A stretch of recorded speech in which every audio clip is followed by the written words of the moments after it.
Hi guys, this is Taruni Verma from VN Coaching Classes. So guys, अब हम start करते हैं हमारी क्लास 8 का चैप्टर नंबर 1। कैसे, कब और कहाँ। थोड़ा सा ये अगर हम देखें तो 6th क्लास का है। क्या, कब और कैसे याद है, हमने 6th क्लास की NCERT में भी पढ़ा था। ठीक है, चलो कोई नहीं। अब 6th क्लास की NCERT कंप्लीट हो चुकी है, 7th की भी कंप्लीट हो चुकी है और अब मूव करते हैं 8th क्लास की NCERT पर। और हमारा टॉपिक स्टार्ट होता है तारीखों से। तारीखें कितनी इम्पोर्टेंट होती है, सही बात है। और तारीखें इम्पोर्टेंट होती ही होती है, वरना डिसाइड कैसे होगा कौन बड़ा है कौन छोटा। ठीक है, और वैसे भी आप सबको तो मालूम हो गई कि सारे भाई बहनों में ये चलता ही है कि तू बड़ा है या मैं बड़ा हूँ तो तू मेरी बात मानेगा, ऐसे करके काफ़ी आर्ग्यूमेंट्स वगैरह भी हो जाते हैं। तो मेरे अकॉर्डिंग तो जो भाई बहन होते हैं, जो सिबलिंग्स होते हैं स्पेशली, उनको तारीखों की इम्पोर्टेंस बहुत अच्छे से पता होगी। बट यहाँ पे हम सिबलिंग्स की बात नहीं करेंगे, हम यहाँ पे हिस्ट्री की बात करेंगे क्योंकि हिस्ट्री का सब्जेक्ट पढ़ने आए हैं। तो चलिए करते हैं तारीखों से शुरुआत कि तारीखें इम्पॉर्टेंट क्यों होती है और कितनी इम्पॉर्टेंट होती है।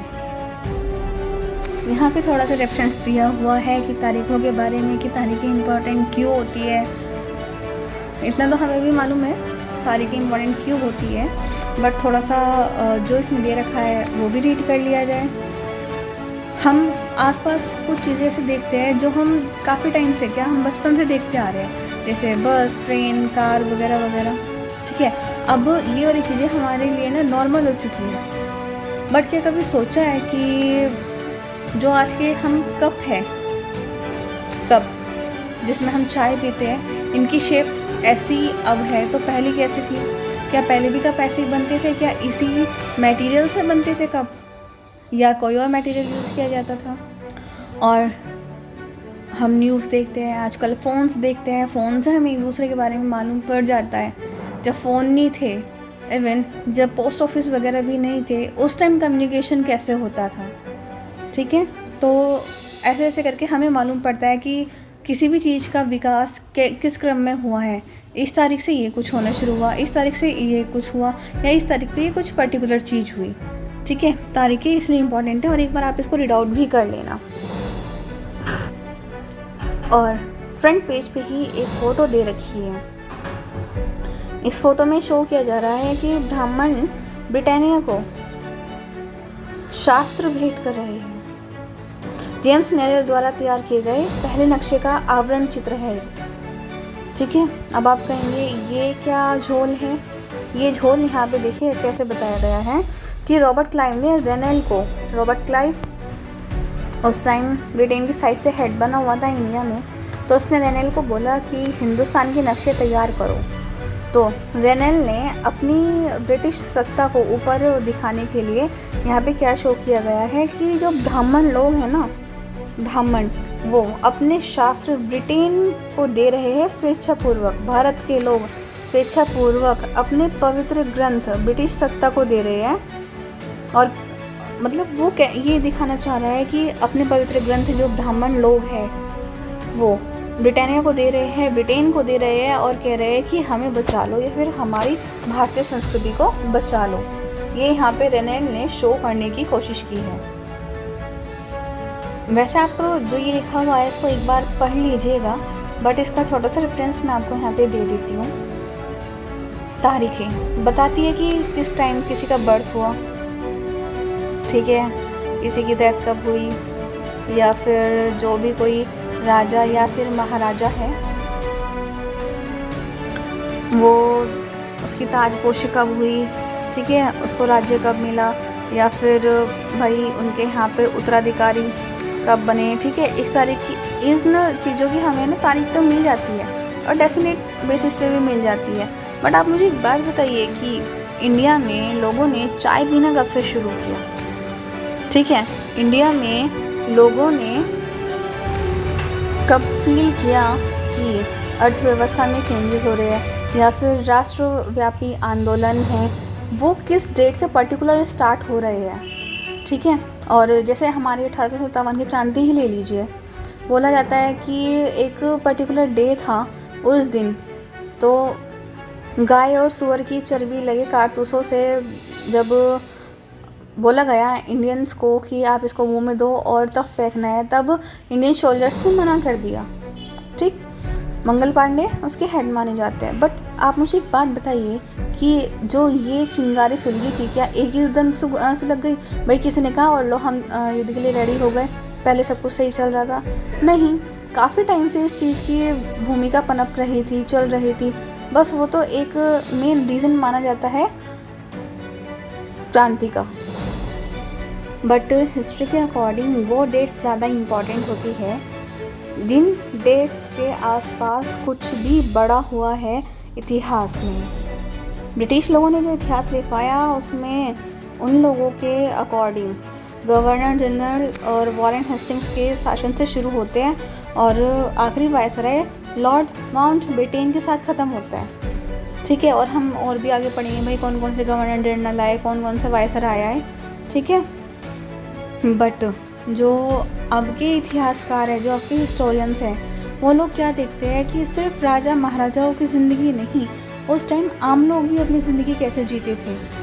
कोई भी परंपरा या फिर कोई भी आदत जो लोगों में चलती आ रही है वो कितने लंबे टाइम से चलती आ रही है, एक अवधि सेट कर दी जाती है। ठीक है, तो आज का इतिहास सिर्फ तारीखों के बेसिस पे नहीं, जो इम्पोर्टेंट इवेंट्स हैं उनके बेसिस पे भी देखा जाता है। ठीक, अब हम पढ़ते हैं कि अवधियाँ कैसे तय करते हैं। इम्पॉर्टेंट पॉइंट यहाँ पे बताया जा रहा है कि 1817 में स्कॉटलैंड के एक अर्थशास्त्री और राजनीतिक दार्शनिक जेम्स मिल ने ब्रिटिश भारत का इतिहास, हिस्ट्री ऑफ ब्रिटिश इंडिया, एक बुक लिखी थी और उसमें उन्होंने इंडिया के हिस्ट्री को हिंदू मुस्लिम और ब्रिटिश मतलब हिंदू वाला तो प्राचीन भारत का इतिहास, मुस्लिम मध्य भारत का इतिहास, ब्रिटिश आधुनिक भारत का इतिहास, ऐसे करके बांटा था। ठीक है, और जैसे भी हमने ये हिस्ट्री पढ़ी है, नोटिस भी किया होगा कि 6th क्लास की NCERT सारे हिंदूज़ का जिक्र है और मध्यकालीन भारत में मुग़ल सल्तनत, मुग़लों का जिक्र है और आधुनिक भारत में जो कि अब हम पढ़ेंगे तो यहाँ पे आपको ब्रिटिशर्स का जिक्र मिलेगा। ठीक है, ऐसे करके इंडियन हिस्ट्री को जेम्स मिल ने 3 पार्ट्स में डिवाइड कर दिया था। मिल को लगता था कि जो एशियाई समाज है, एशिया, हमारा पूरा एशिया समाज सभ्यता के मामले में यूरोप से पीछे है। ठीक है, और ये मानता था कि अंग्रेज़ों के आने से पहले यहाँ पे हिंदू और मुस्लिम लोगों की सिर्फ तानाशाही चलती थी। तानाशाही और लोकतांत्रिक में फ़र्क पता है? ठीक है, तानाशाही मतलब एक ही उसका चलते आना, जैसे अगर हम करंट में एग्जाम्पल ले तो नॉर्थ कोरिया, किम जॉन। ठीक है, और लोकतांत्रिक ऐसी व्यवस्था जैसी आज हमारे इंडिया में चलाई जा रही है। ठीक है, तो मिल का यही मानना था और यहाँ चारों ओर मतलब इंडिया में चारों ओर केवल धार्मिक बैर, मतलब धर्म के बेसिस पे एक दूसरे से बैर करने, जाति के बेसिस पे एक दूसरे से बैर करना और अंधविश्वास की ऐसा करोगे तो कुछ ऐसा हो जाएगा, ऐसे करके अंधविश्वास ही माने जाते थे। इवन मिल तो ये तक बोल बैठा था कि पूरी इंडिया पे अंग्रेज़ों को कब्जा कर लेना चाहिए, पूरी इंडिया को सभ्यता का पाठ सिखाना चाहिए, क्योंकि सभ्यता इंडिया वालों को सिर्फ यूरोपियंस ही सिखा सकते हैं। ठीक है, बट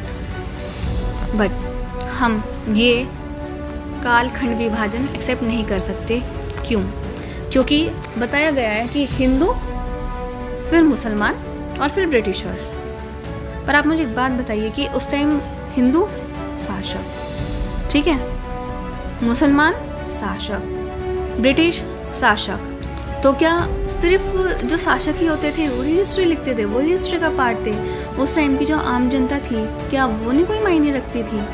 ठीक है, और ये वाली धारणा कि भाई जो इंडियंस हैं वो बिल्कुल ही सभ्य नहीं है, नहीं जानते सभ्यता का पार्ट कैसे मतलब सभ्यता कैसे फॉलो की जाती है, सभ्य कैसे रहा जाता है। ठीक है, तो ऐसे करके ये वाला कालखंड हम नहीं मान सकते। फिर भारतीय इतिहास प्राचीन, मध्य और आधुनिक काल में बांट कर देखते हैं। बट इस विभाजन में भी कुछ प्रॉब्लम्स आई।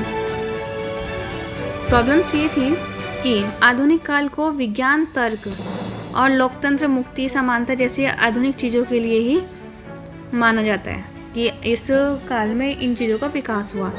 पर जो मध्यकालीन समाज था उनमें तो ये वाली क्वालिटीज़ ही नहीं मिलती। तो हम कैसे कह सकते हैं कि ये विकास का टाइम था और आधुनिकता, मुक्ति, समानता, विज्ञान, तर्क, लोकतंत्र ये सब इंडिया में विकसित हुए? क्यों? क्योंकि अंग्रेजों के शासन में लोगों के पास समानता, स्वतंत्रता या मुक्ति तो थी ही नहीं, और न ही आर्थिक विकास और प्रगति का दौर था। ये तो हमारी इंडियन हिस्ट्री का सबसे बुरा दौर माना जाता है।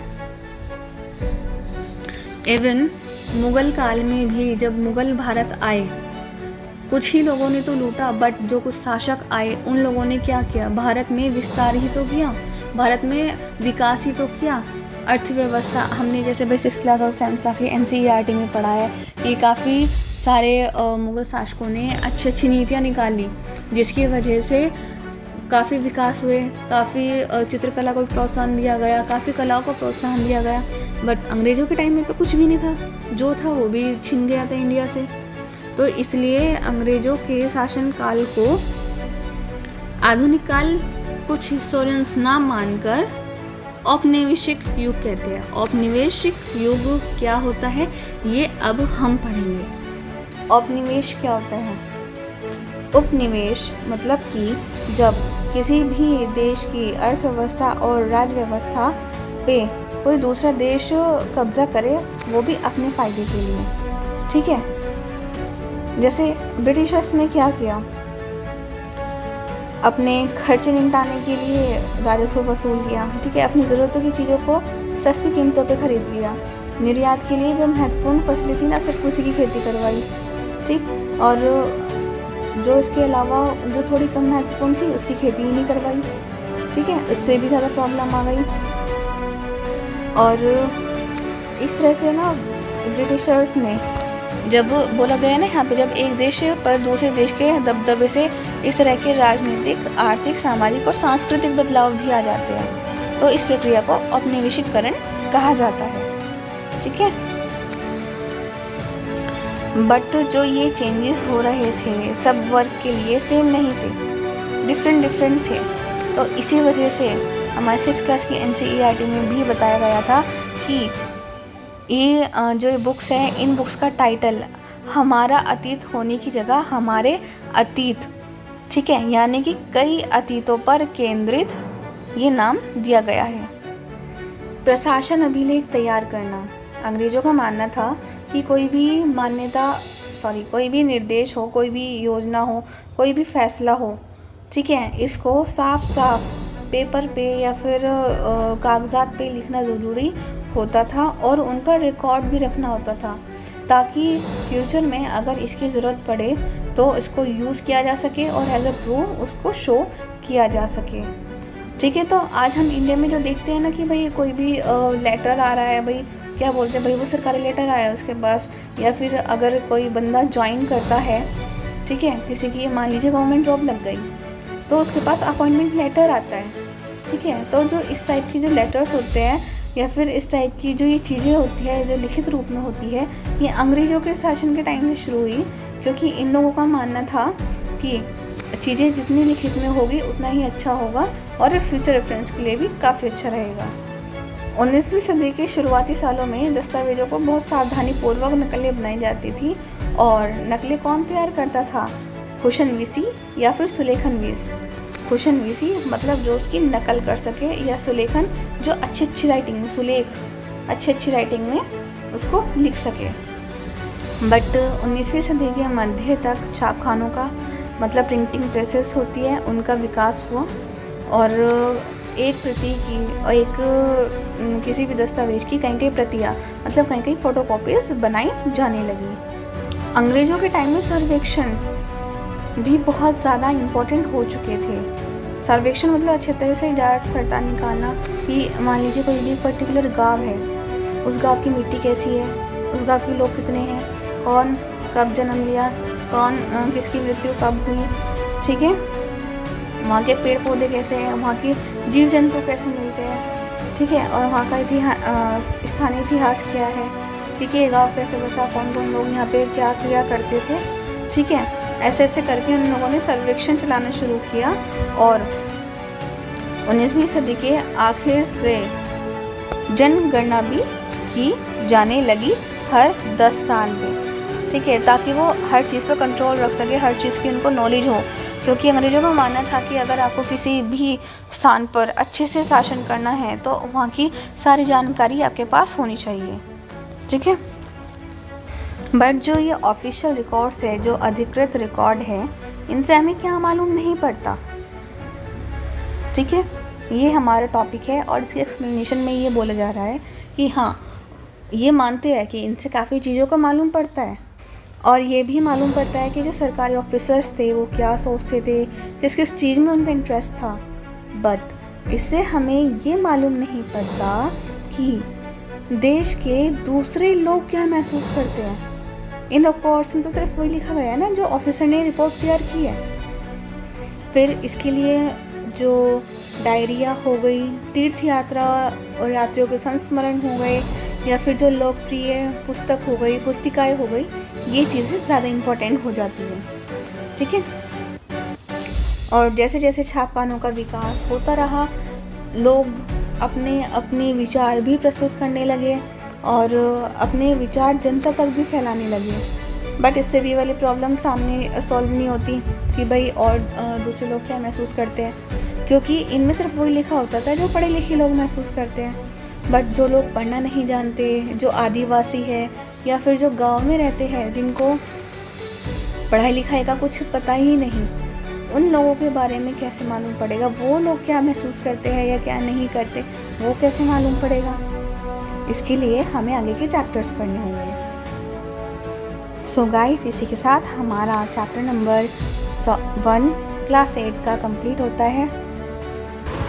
सो गाइस, आप इसको लाइक भी कीजिए, सब्सक्राइब भी कीजिए, शेयर भी कीजिए, ताकि मेरे को और मोटिवेशन मिलता रहे और भी अच्छी अच्छी वीडियोस डालने का, ऐसे नॉलेजेबल वीडियोस बनाने का। ओके देन, फिर हम जल्दी मिलेंगे नेक्स्ट वीडियो नेक्स्ट चैप्टर के साथ। Till then, goodbye and take care.